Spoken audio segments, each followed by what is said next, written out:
Okay, here's a wild thought. What if a really deep secret from quantum physics, of all places, could fix a $1 trillion problem in AI? Sounds pretty out there, right? Well, that's exactly what we're going to dive into. So, to get our heads around this, we have to start with this pretty mind-bending idea from the physicist John Archibald Wheeler. He basically said, hey, what if the universe isn't really made of stuff, like matter and energy? He believed it's all built from information. He even had a cool name for it, it from bit. The idea is that every single physical thing at its very core comes from something you can't even touch, an immaterial source. Okay, so that brings us right back to our big question. Can this super abstract idea from physics actually solve the single biggest, most expensive headache in the entire world of AI? And here is that problem boiled down to one single, frankly shocking number. 95%. Our source material says that a staggering 95% of AI projects, they just fail. They don't deliver any return on investment. Think about that. Companies are dumping billions and billions of dollars into AI, and for almost all of them, it's just a black hole for money.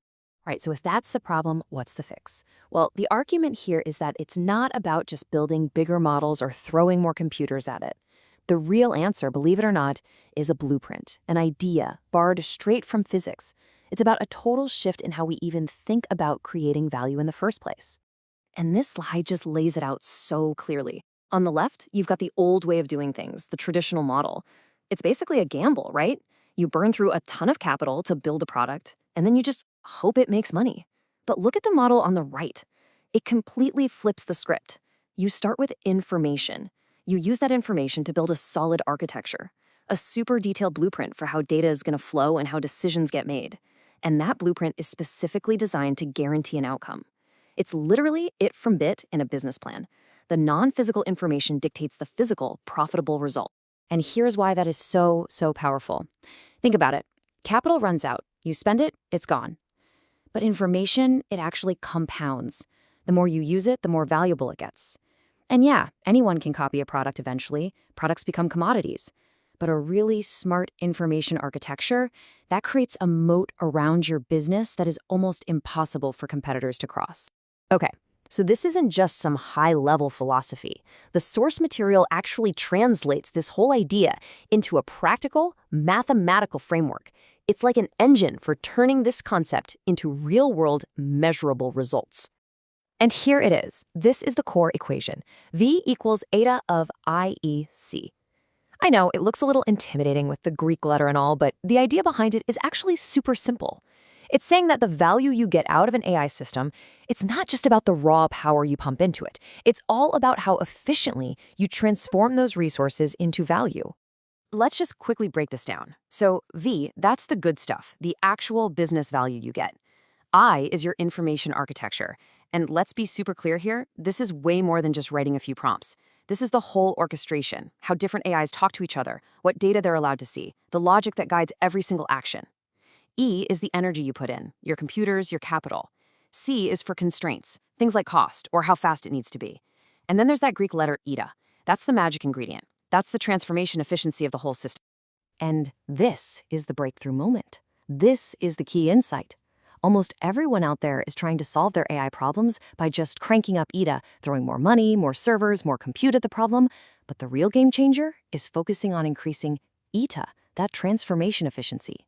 It's about doing more, way more, with what you've already got. Okay, that all sounds really smart in theory. But does this stuff actually work in the real world? Let's look at the evidence, right? Let's see if this information-first idea actually delivers the goods. So our first case study is a lead generation system built for the defense industry. And you got to understand, this is a super competitive, tough market to crack. So it's a perfect stress test for this idea. So using this information-first approach, the system hit an 80% lead qualification rate. Now, to give you some perspective, the industry average for this is somewhere between 15 and 25%.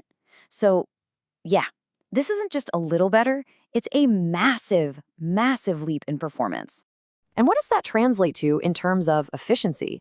We're talking more than a 10 times improvement. The system delivered over 10 times the value of the old methods, using the exact same amount of resources. And here is the ultimate proof, right? The final validation. The system wasn't just working well, it was so valuable that another company bought it. It was acquired for a profit, proving its real-world, cash-on-the-table value. But the proof doesn't even stop there. The source also points to over 60 custom GPTs they've deployed with an 85% success rate.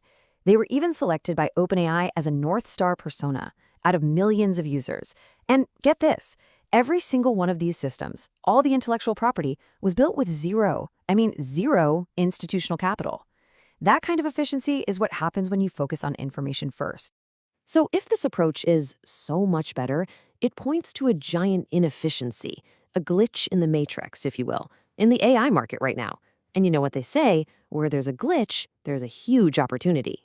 First, let's just talk about the stakes. The AI market is on track to hit $1.8 trillion by 2030. The scale here is just mind-boggling, which makes the inefficiency we're about to look at even more incredible. This chart just illustrates the problem perfectly. I mean, look at where all the money is going. A huge 60% is being spent on infrastructure, the raw computing power. Another 30% goes to the applications themselves. But only a minuscule 2.5% is spent on the orchestration layer. That's the information architecture that we just saw is the key to success or failure. The market is betting the farm on the physical hardware, while basically ignoring the bit, the information blueprint that makes it all work. Here's a really simple way to think about it. The market is spending billions and billions on fancier engines and more fuel, but almost nothing on the map that tells the engine where to actually go. Is it any wonder that 95% of these projects are just crashing and burning?